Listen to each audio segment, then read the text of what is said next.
दोस्तों, बस कुछ ही दिनों में अयोध्या में भगवान श्री राम के मंदिर का अभिषेक होगा। यह एक ऐसा दिन है जिसका 500 वर्षों से इंतजार किया जा रहा है। एक ऐसा दिन जिसका अनगिनत पीढ़ियां इंतजार कर रही हैं, और एक ऐसा दिन जो इसका साक्षी बना है। इसके अनुसरण में कई जिंदगियों का बलिदान दिया गया है। 9 नवंबर 2019 को राम मंदिर निर्माण के पक्ष में बड़ा फैसला आया तो खुशी की लहर दौड़ गई। यह वास्तव में एक ऐतिहासिक फैसला था जो इस मुद्दे के उठने के 134 साल बाद आया। यह निर्णय चुनौतियों से रहित नहीं था और भगवान राम की जन्मस्थली अयोध्या से राम मंदिर के निर्माण तक की यात्रा कठिनाइयों से भरी थी। अयोध्या शहर, जहां भगवान राम का जन्म राजा दशरथ के महल में हुआ था, यहाँ का एक समृद्ध इतिहास है। भगवान राम के काल में अयोध्या को स्वर्ग के समान सुंदर कहा जाता था। हालांकि भगवान राम के जल समाधि लेने के बाद कुछ समय तक अयोध्या को मुश्किलों का सामना करना पड़ा, लेकिन उनकी जन्मभूमि पर बना महल बरकरार रहा। बाद में भगवान राम के पुत्र कुश ने राजधानी का पुनर्निर्माण किया और लगातार राजवंशों ने अयोध्या पर शासन किया। अंतिम राजा महाराजा बृहतबल ने शहर पर शासन किया और उनके शासनकाल के बाद अयोध्या को विभिन्न परिवर्तनों का सामना करना पड़ा। किंवदंतियों के अनुसार महाराजा बृहतबल से लगभग 100 साल पहले उज्जैन के सम्राट विक्रमादित्य थके हुए होकर अयोध्या पहुंचे और सरयू नदी के किनारे एक पेड़ के नीचे विश्राम किया। कहा जाता है कि भगवान राम से जुड़ी इस धरती पर उन्हें चमत्कारों का अनुभव हुआ था। स्थानीय संतों के मार्गदर्शन के बाद सम्राट विक्रमादित्य ने एक कुएं, तालाब और महल के साथ साथ एक भव्य मंदिर भी बनवाया। उन्होंने मंदिर के लिए 84 पहलुओं वाले एक काले पत्थर का उपयोग किया, जिससे एक भव्य संरचना तैयार हुई। इन वर्षों में शुंग वंश के पहले शासक पुष्यमित्र शुंग सहित विभिन्न राजाओं ने मंदिर के रखरखाव और सुधार में योगदान दिया। यह वीडियो का उद्देश्य कहानी को शुरू से अंत तक बताना है, उन पात्रों के बारे में विस्तार से जानना है जिन्होंने इस लंबे समय से इंतजार किया और मंदिर के निर्माण में योगदान दिया। प्रयास उन व्यक्तित्वों का पता लगाने का है जिन्होंने मंदिर के निर्माण में भूमिका निभाई, जिससे भारत की 3 से 4 पीढ़ियों का सपना पूरा हुआ। दर्शकों के लिए यह समझने के लिए बहुत खास और आवश्यक होने की उम्मीद है कि 500 साल पहले भारत का सपना कैसे विकसित हुआ। मंदिर की कहानी को भगवान राम के अद्वितीय गुणों के शानदार प्रतिनिधित्व के रूप में चित्रित किया गया है। वैज्ञानिक शोध और विश्लेषण के आधार पर माना जाता है कि भगवान राम का जन्म लगभग 7100 वर्ष पूर्व महाराज मनु द्वारा स्थापित अयोध्या में हुआ था। अयोध्या संघर्ष ने राम जन्मभूमि आंदोलन की यात्रा में एक महत्वपूर्ण मोड़ चिन्हित किया। स्थिति अंतर्राष्ट्रीय स्तर पर पहुंच गई, जहां भगवान राम एक संपूर्ण व्यक्तित्व के रूप में हजारों साल पहले पृथ्वी पर प्रकट हुए। उनके जीवन को समझने से न्याय, नैतिक मूल्यों और धैर्य की सबसे सुंदर परिभाषाएं और उदाहरण सामने आते हैं।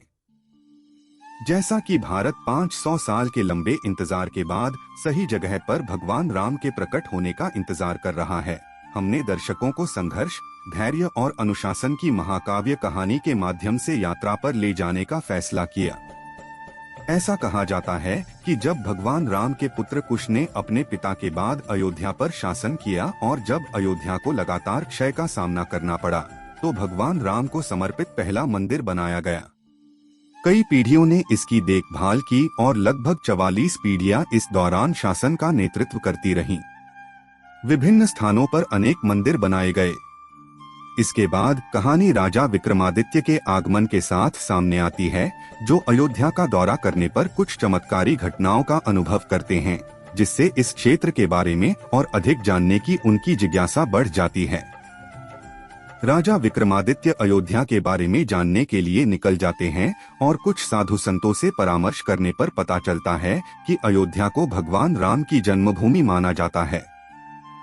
राजा विक्रमादित्य को वहां कुछ मंदिर दिखाए गए जो अच्छी स्थिति में नहीं थे।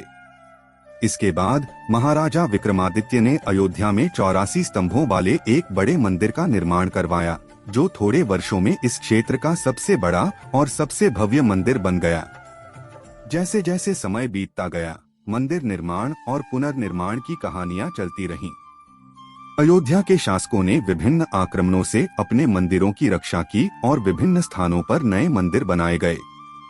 12वीं या 13वीं शताब्दी के आसपास अयोध्या में एक स्थान पर लगभग 50 स्तंभों वाला एक मंदिर बनाया गया था। यह मंदिर अगले 200 वर्षों तक हमलों से सफलतापूर्वक बचता रहा। हालांकि 1526 में बाबर भारत आया और मुगल साम्राज्य की स्थापना की। केवल 3 वर्षों में बाबर ने कई मंदिर नष्ट कर दिए और अक्टूबर 1528 में बाबर ने पहली बार अयोध्या में कदम रखा।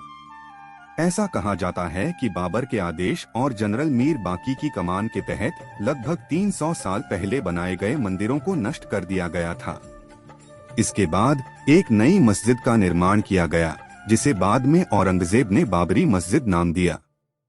बाबर के शासन के दौरान की घटनाओं का केवल एक पत्थर पर संक्षेप में उल्लेख किया गया है। बाबरनामा, आईन-ए-अकबरी और तुलसीदास के रामचरितमानस में बाबर द्वारा मंदिरों के विनाश और मस्जिदों के निर्माण का सीधे उल्लेख नहीं है।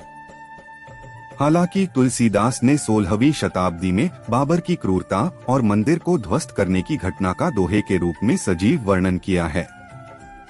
आगे बढ़ते हुए 1611 में विलियम फिंच ने अपने लेखन में एक मंदिर के विनाश को स्वीकार किया, हालांकि उन्होंने मस्जिद का उल्लेख नहीं किया। फिंच के बाद कई यात्री अयोध्या आए और उन्होंने जो कुछ सुना और देखा, उसके आधार पर उन्हें यह स्पष्ट हो गया कि अयोध्या में एक मंदिर था जिसे तोड़ दिया गया था। इन आम लोगों ने बिना किसी औपचारिक सुनवाई या समर्थन के अपने विश्वास को संरक्षित रखा और स्वतंत्र रूप से राम मंदिर की कहानी को आने वाली पीढ़ियों तक पहुंचाना जारी रखा। 1717 में महाराजा मान सिंह द्वितीय ने अयोध्या में मस्जिद के पास जमीन का एक टुकड़ा खरीदा। ऐसा कहा जाता है कि उन्होंने वहां एक चबूतरा बनवाया और जल्द ही हजारों लोग अपनी आस्था के आधार पर पूजा, अनुष्ठान और पूजा अर्चना करने लगे। दृश्य इस हद तक विकसित हुआ कि अयोध्या में प्रार्थना और पूजा एक साथ होने लगी। आस्था और विश्वास की कहानी ब्रिटिश शासन के दौरान कायम रही और अगले 200 वर्षों में यह उस बिंदु तक पहुंच गई जहां लोगों को विश्वास था कि अयोध्या में राम मंदिर का अस्तित्व था, जिसे नष्ट कर दिया गया था। बढ़ते तनाव को देखते हुए ब्रिटिश सरकार ने 1838 में मोंटगोमरी मार्टिन से अयोध्या में विवादित स्थल की वैज्ञानिक जांच करने का अनुरोध किया। अपनी रिपोर्ट में मार्टिन ने उल्लेख किया कि अयोध्या में बाबरी मस्जिद का निर्माण पहले से मौजूद मंदिर के स्तंभों का उपयोग करके किया गया था, क्योंकि उन स्तंभों पर हिंदू मूल की सूचक नक्काशी और मूर्तियां थीं। जैसे जैसे हम आगे बढ़ते हैं, हम देखते हैं कि चीनी यात्री नेसन ने भी अयोध्या का दौरा किया था और उन्होंने इस क्षेत्र के कुछ बौद्ध मंदिरों का वर्णन किया था। विभिन्न ग्रंथों में अयोध्या को एक प्रमुख बौद्ध शहर साकेत कहा गया है। इसके अतिरिक्त यह माना जाता है कि 24 जैन तीर्थंकरों में से 5 का जन्म अयोध्या में हुआ था। मुगल साम्राज्य की स्थापना के साथ ही अयोध्या में इस्लामी प्रभाव बढ़ने लगा। मुगल साम्राज्य के पतन के बाद अयोध्या में हिंदू आबादी के बीच हिंदू अधिकारों पर जोर देने के प्रयास तेज हो गए। 1838 में ब्रिटिश सरकार ने अयोध्या में विवादित स्थल की वैज्ञानिक जांच के लिए मोंटगोमरी मार्टिन को नियुक्त किया। उन्होंने निष्कर्ष निकाला कि बाबरी मस्जिद का निर्माण पहले से मौजूद हिंदू मंदिर के स्तंभों का उपयोग करके किया गया था। बाबरी मस्जिद के आसपास की घटनाएं, जिसे बाबर ने बनवाया था और उसके बाद की शताब्दियों को मुख्य रूप से एक पत्थर पर दर्ज किया गया है और बाबरनामा, आईन-ए-अकबरी या तुलसीदास के रामचरितमानस में स्पष्ट रूप से उल्लेख नहीं किया गया है। हालांकि तुलसीदास 16वीं शताब्दी में बाबर के क्रूर कार्यों और मंदिर विध्वंस का वर्णन अपने दोहों में करते हैं। कहानी में तब नया मोड़ आता है जब 1838 में विलियम फिंच ने अपने लेखन में एक मंदिर के नष्ट होने की बात स्वीकार की। हालांकि उन्होंने विशेष रूप से किसी मस्जिद का उल्लेख नहीं किया है, लेकिन बाद के यात्रियों के साथ उनका विवरण इस बात का महत्वपूर्ण सबूत बन जाता है कि अयोध्या में एक मंदिर था जिसे ध्वस्त कर दिया गया था। औपचारिक सुनवाई या समर्थन के बिना आम लोगों द्वारा संरक्षित इन खातों ने विश्वास को बनाए रखने और पीढ़ियों तक राम मंदिर की कहानी को आगे बढ़ाने में महत्वपूर्ण भूमिका निभाई। मार्टिन की रिपोर्ट में मस्जिद के निर्माण से पहले से मौजूद संरचना की मौजूदगी का संकेत देने के बावजूद लोगों ने रिपोर्ट में प्रस्तुत कथा का विरोध किया। 1853 में रिपोर्ट को बड़े पैमाने पर खारिज कर दिए जाने के बाद एक हिंदू धार्मिक संस्था निर्मोही अखाड़ा के संरक्षकों ने मार्टिन की रिपोर्ट को सबूत के रूप में पेश करके मस्जिद की जगह पर अपना दावा स्थापित करने का प्रयास किया। इस कदम से मुस्लिम समुदाय में असंतोष फैल गया और तनाव फैल गया। वर्ष 1858 में ब्रिटिश सरकार ने इस मामले में हस्तक्षेप करते हुए शांति बनाए रखने और आगे किसी भी संघर्ष को रोकने के लिए दोनों धार्मिक स्थलों के बीच एक दीवार खड़ी कर दी। 1860, 1877 और 1885 में निर्मोही अखाड़े के मुख्य पुजारी महंत रघुबर दास ने मस्जिद के बजाय मंदिर बनाने की कानूनी मान्यता की मांग करते हुए पहली बार इस मुद्दे को अदालत में ले गए। उनके अनुसार मस्जिद के केंद्रीय गुंबद के नीचे की जगह भगवान राम का जन्म स्थान था और उन्होंने अपने आवेदन में मस्जिद के अस्तित्व का उल्लेख नहीं किया था। हालांकि अदालत ने अगले वर्ष आवेदन खारिज कर दिया।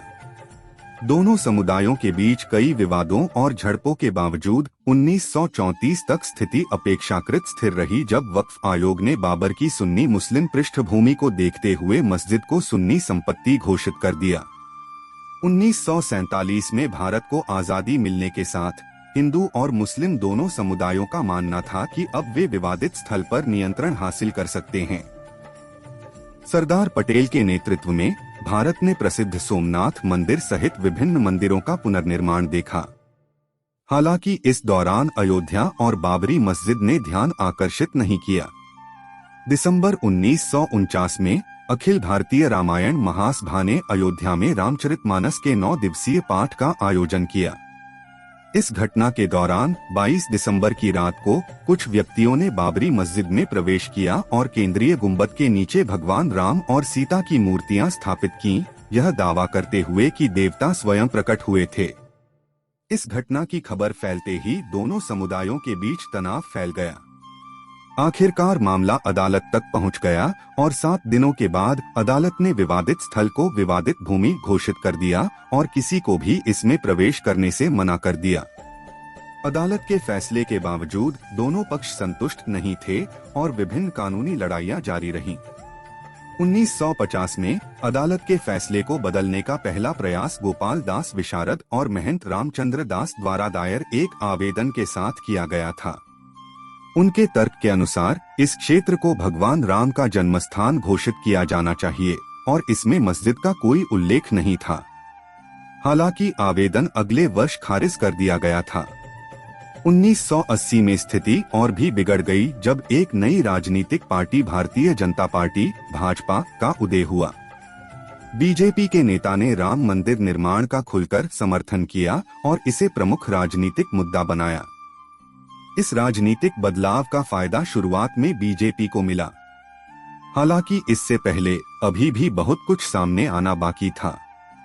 इस पर कार्रवाई करते हुए अयोध्या के जिलाधिकारी के नयर की सिफारिश के अनुसार मस्जिद स्थल पर एक दरवाजा लगाया गया और ताला सहित सुरक्षा उपाय लागू किए गए। लोगों को केवल बाहर से ही सब कुछ देखने की अनुमति थी। 1976 से 77 में बीबी लाल के नेतृत्व में एक पुरातत्व दल ने नियमित जांच के लिए प्रवेश की अनुमति मांगी। उस समय यह मुद्दा उतना प्रमुख नहीं था और ड्यूटी पर मौजूद पुलिस ने सुझाव दिया कि टीम, जिसमें के मोहम्मद एकमात्र गैर हिंदू सदस्य, साइट पर प्रवेश करें। के अनुसार टीम ने मस्जिद के अंदर हिंदू धर्म से संबंधित प्रतीकों और नक्काशी वाले 12 स्तंभों की पहचान की।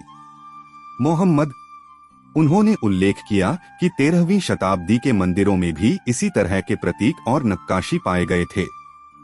हालांकि टीम को ऐसे सबूत नहीं मिले जो निर्णायक रूप से साबित कर सकें कि वह स्थान मस्जिद नहीं था। 1984 में विश्व हिंदू परिषद के अशोक सिंघल ने राम मंदिर निर्माण की योजना की घोषणा की, लेकिन उससे पहले एक रथ यात्रा का आयोजन किया जाएगा।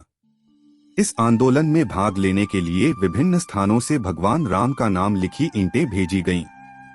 हालांकि यह बाधित हो गया क्योंकि 1984 में इंदिरा गांधी की हत्या कर दी गई, जिसके कारण दिल्ली में दंगे हुए। भाजपा ने रथ यात्रा स्थगित कर दी और 1984 के चुनावों में पार्टी को केवल 2 सीटें मिली। 1986 में जब राम जन्मभूमि आंदोलन के मुद्दे ने जोर पकड़ा तो शाह बानो मामले ने तनाव को और बढ़ा दिया।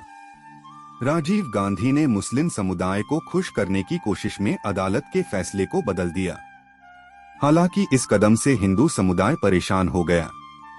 तब यह दावा किया गया था कि राजीव गांधी ने बाबरी मस्जिद का ताला खुलवाया था और फैजाबाद अदालत के फैसले के दौरान हिंदू पक्ष के लिए केवल 1 घंटा उपलब्ध था। इसके बाद शिलान्यास और अभिषेक समारोह की अनुमति दी गई। दूसरी ओर मुस्लिम समुदाय ने बाबरी मस्जिद एक्शन कमेटी का गठन किया और अपना हक जताना शुरू कर दिया। इसका परिणाम पूरे देश में, विशेषकर गुजरात, राजस्थान और उत्तर प्रदेश में दंगों और झड़पों की एक श्रृंखला के रूप में सामने आया।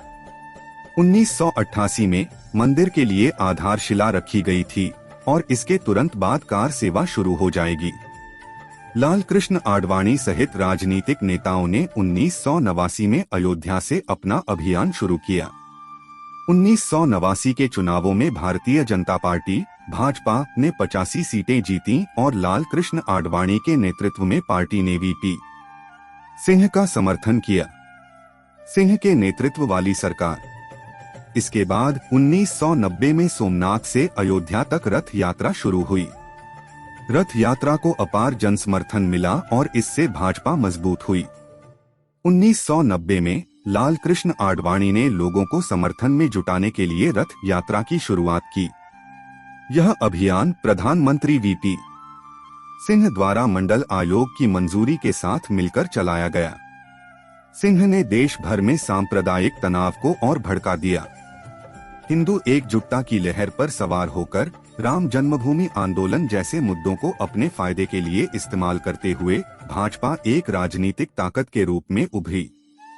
जैसे जैसे घटनाएं सामने आईं, अयोध्या और बाबरी मस्जिद का मुद्दा भारतीय राजनीति का केंद्रीय केंद्र बन गया।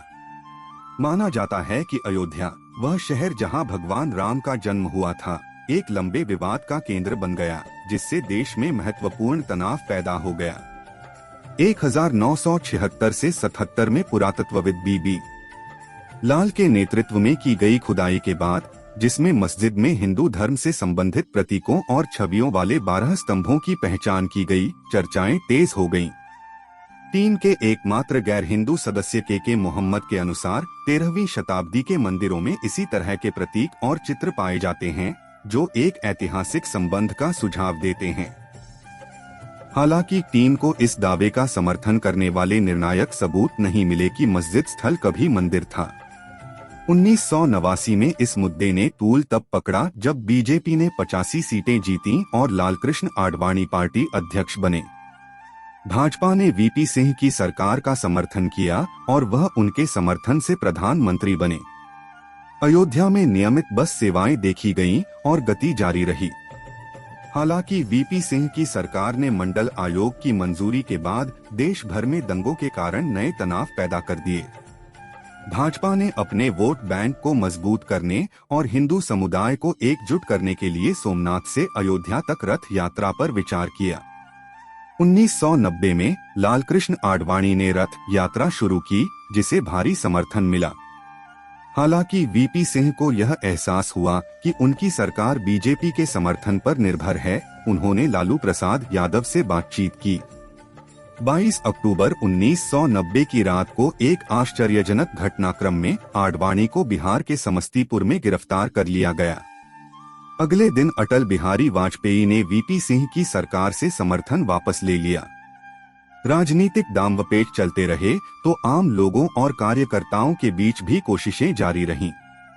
30 अक्टूबर 1990 को रथ यात्रा के लिए अयोध्या में भारी भीड़ उमड़ी। उत्तर प्रदेश के मुख्यमंत्री मुलायम सिंह यादव ने घोषणा की कि आसपास कोई पक्षी भी नहीं उड़ सकता। कार्यकर्ताओं ने इसे एक चुनौती के रूप में लिया, पुलिस घेरा तोड़ दिया और घटनास्थल की ओर आगे बढ़े। जब स्थिति बढ़ी तो पुलिस को मस्जिद पर चढ़ने का प्रयास कर रहे कार्यकर्ताओं पर गोली चलाने का आदेश दिया गया। सरयू नदी लगभग 30 कार्यकर्ताओं के खून से लाल हो गई और उनकी जान चली गई। इन घटनाओं के बाद पीवी नरसिम्हा राव प्रधानमंत्री बने और उत्तर प्रदेश में राष्ट्रपति शासन लगाया गया। विवाद जारी रहा, स्थल पर मौजूद नेताओं के खिलाफ कानूनी मामले दर्ज किए गए। बाद में कई गवाहों ने खुलासा किया कि चंद्रशेखर के प्रधानमंत्री बनने से पहले राजनीतिक नेताओं के बीच चर्चा हुई थी और लगभग समझौता हो गया था। हालांकि राजीव गांधी नहीं चाहते थे कि चंद्रशेखर को लोकप्रियता मिले और इसलिए उन्होंने अंतिम बैठक से ठीक पहले सरकार को भंग कर दिया। बाद में करीबी सहयोगियों के खुलासे से पता चला कि चंद्रशेखर के कार्यकाल में अयोध्या विवाद लगभग सुलझ गया था। यह मुद्दा कायम रहा, जिसका असर राजनीति और सांप्रदायिक संबंधों पर पड़ा। 1992 में जब कार सेवकों के विवादित स्थल पर लौटने की बात फिर उठी तो उत्तर प्रदेश के मुख्यमंत्री कल्याण सिंह ने अदालत और केंद्र सरकार को आश्वासन दिया कि कोई अप्रिय घटना नहीं होगी। हालांकि कल्याण सिंह ने पुलिस को बल प्रयोग की इजाजत देने से इनकार कर दिया। 6 दिसंबर 1992 को कार सेवकों की एक बड़ी भीड़ द्वारा बाबरी मस्जिद को ध्वस्त कर दिया गया, जिससे पूरे भारत में बड़े पैमाने पर सांप्रदायिक दंगे हुए।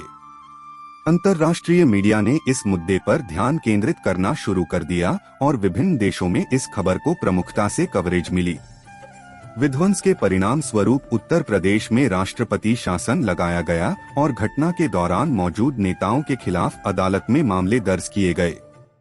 मुंबई, अयोध्या, गुजरात और अन्य राज्यों में दंगे हुए। इसके बाद पहले के दंगों का बदला लेने के लिए 1993 में बंबई में बम विस्फोट हुए। बाद के वर्षों में तनाव और सांप्रदायिक घटनाएं जारी रहीं, जिससे भारत के सामाजिक राजनीतिक परिदृश्य पर स्थायी प्रभाव पड़ा। भारतीय इतिहास में गहराई से निहित अयोध्या विवाद 1992 में बाबरी मस्जिद विध्वंस के बाद एक राष्ट्रव्यापी चिंता का विषय बन गया। हालांकि अयोध्या सदियों से एक विवादास्पद मुद्दा रहा है, 1992 से पहले भी आम लोग सक्रिय रूप से बातचीत में भाग लेते थे। कई प्रयास किए गए थे। विवादित स्थल पर अपना अधिकार जताने के लिए अक्सर हजारों लोग प्रमुख राजनीतिक समूहों के साथ जुड़ जाते हैं। बाबरी मस्जिद विध्वंस के बाद इस मुद्दे को राष्ट्रीय प्रमुखता मिली और कानूनी और राजनीतिक दोनों संस्थाएं इसमें शामिल हो गईं। फैसले की दिशा निर्धारित करने के लिए पुरातात्विक सर्वेक्षण किए गए। पुरातत्वविद बीबी लाल ने शुरू में दावा किया था कि मस्जिद एक हिंदू मंदिर की जगह पर बनाई गई थी। 1976 से 77 में बाद के सर्वेक्षण इस दावे का समर्थन करते प्रतीत हुए। फिर भी कुछ इतिहासकारों और मुस्लिम समुदाय ने इन निष्कर्षों का विरोध किया। 2003 में भारतीय पुरातत्व सर्वेक्षण (ASI) ने आधिकारिक तौर पर विवादित स्थल की जांच की, जिसमें विभिन्न प्रकार की कलाकृतियां मिली, जिनमें 12वीं शताब्दी के मंदिर से मिलते जुलते खंभे, एक बड़ा मंच और देवताओं को चित्रित करने वाली 263 टेराकोटा वस्तुएं शामिल थीं। हालांकि इन पुरातत्व वस्तुओं ने हिंदू समुदाय की स्थिति को मजबूत किया। के उत्खनन के प्रभारी मोहम्मद ने स्वीकार किया कि वैज्ञानिक और पुरातात्विक साक्ष्य निर्णायक नहीं थे। जैसे जैसे तनाव बढ़ता गया, गोधरा कांड और उसके बाद हुए आतंकवादी हमले अयोध्या विवाद से जुड़ते गए। 2010 में इलाहाबाद उच्च न्यायालय ने विवादित भूमि को सुन्नी वक्फ बोर्ड, रामलला और निर्मोही अखाड़ा के बीच विभाजित करने का फैसला सुनाया। फैसले से असंतुष्ट सभी पक्षों ने सुप्रीम कोर्ट का दरवाजा खटखटाया। अंततः 5 नवंबर 2019 को सुप्रीम कोर्ट ने पुरातात्विक सर्वेक्षणों और अन्य साक्ष्यों के आधार पर अपना फैसला सुनाते हुए संपूर्ण विवादित स्थल रामलला को आवंटित कर दिया। सुन्नी वक्फ बोर्ड को वैकल्पिक 5 एकड़ का भूखंड दिया गया। 5 अगस्त 2020 को प्रधानमंत्री नरेंद्र मोदी ने भव्यता और आध्यात्मिकता के युग की शुरुआत करते हुए राम मंदिर के लिए भूमि पूजन समारोह आयोजित किया। 350 से अधिक स्तंभों और 44 दरवाजों के साथ नागर शैली में डिजाइन किया गया, यह मंदिर आने वाली पीढ़ियों के लिए गौरव और विश्वास का प्रतीक है। हम भाग्यशाली हैं कि हम उस संघर्ष और प्रत्याशा की पराकाष्ठा को देख रहे हैं जिसे हजारों लोगों ने सहन किया। इस शुभ क्षण की संभावना में आंखें बंद कर लीं। भारत को भगवान राम का भव्य मंदिर मिलने का सौभाग्य प्राप्त हुआ है और यह एक ऐसे राष्ट्र की सुंदरता का प्रतीक है जहां सभी धर्मों के लोग, चाहे वे जैन, बौद्ध, पारसी या अन्य हो, की नजरें 22 जनवरी पर टिकी हैं। कुछ मुस्लिम अलग हटकर पिछली शिकायतें और मस्जिद विध्वंस की घटना इस अवसर पर भगवान राम के साथ एकजुट होकर खड़े हैं, जिससे इस क्षण की सुंदरता बढ़ गई है। यह भव्य आयोजन लगभग 500 साल लंबे संघर्ष के अंत का प्रतीक है और इस यात्रा के अभिन्न अंग कई कहानियां और पात्र हैं। इस वीडियो में हमने इस गाथा के एक हिस्से पर से पर्दा हटा दिया है। इसमें शामिल अविश्वसनीय कहानियों और पात्रों का सार बताने की उम्मीद है। हालांकि इस यात्रा के और भी कई पहलू हैं, लेकिन एक ही वीडियो में सब कुछ समाहित करना चुनौतीपूर्ण है और इसके लिए आपका समर्थन महत्वपूर्ण है। और यदि आपको यह वीडियो अच्छा लगा हो तो कृपया चैनल को लाइक, शेयर और सब्सक्राइब करें। जो लोग चैनल पर नए हैं वो सब्सक्राइब करना न भूलें। तब तक के लिए जय श्री राम।